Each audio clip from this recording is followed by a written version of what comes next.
Hey kawan, video ni nak tunjukkan cara registerkan user gunakan Fingertec Face ID5. Okay, ini ada Fingertec Face ID5. So hari ini saya nak tunjuk cara macam mana buatkan registerkan user lah untuk Face ID5. First, sangat senang. Face ID5 ini, okay, kita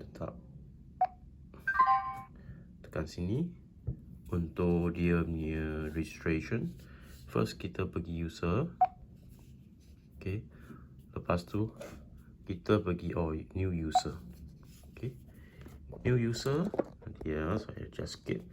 Ini masukkan user ID. Kalau you ada ID lain boleh masuk macam 100. Kalau tak ada, letak 1 sajalah. Start dari nombor 1. Okay. So lepas tu you boleh takkan nama. Dia cara tak nama tekan sini saja. Tak seperti Equest. EQUEST. Okay.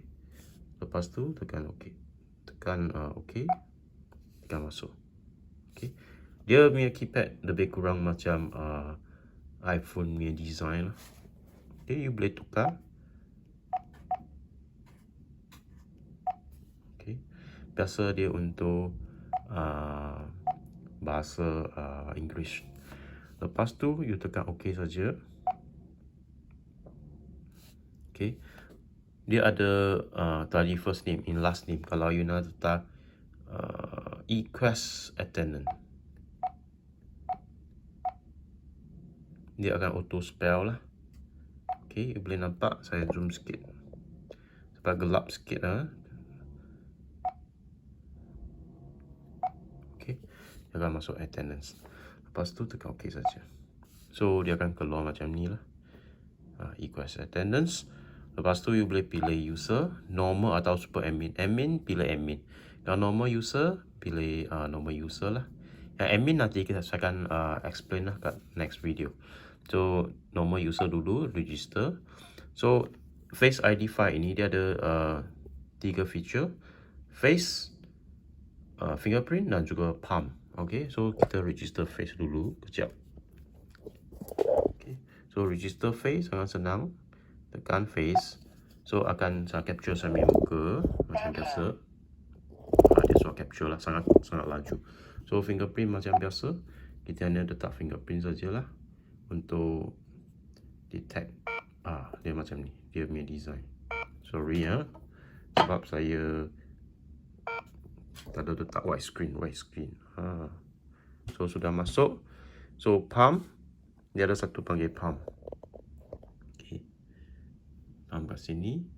Okay, lepas tu saya tekan. Okay, saya letak white angle. So palm macam mana? Letak palm. So saya letak sambil tangan.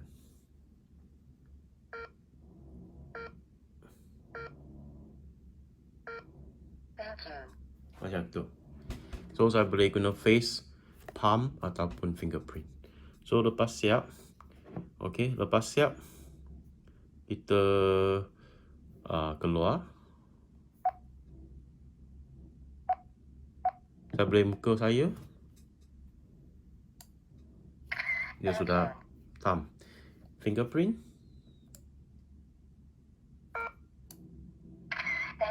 Atau palm pun boleh. Okay, palm macam ini. Sorry. Palm macam ini.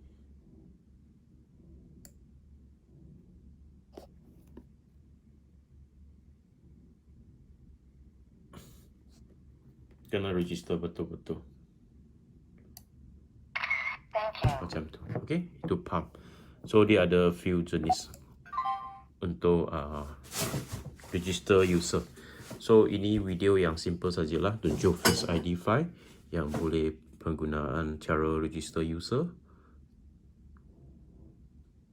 dan dia punya function macam mana register.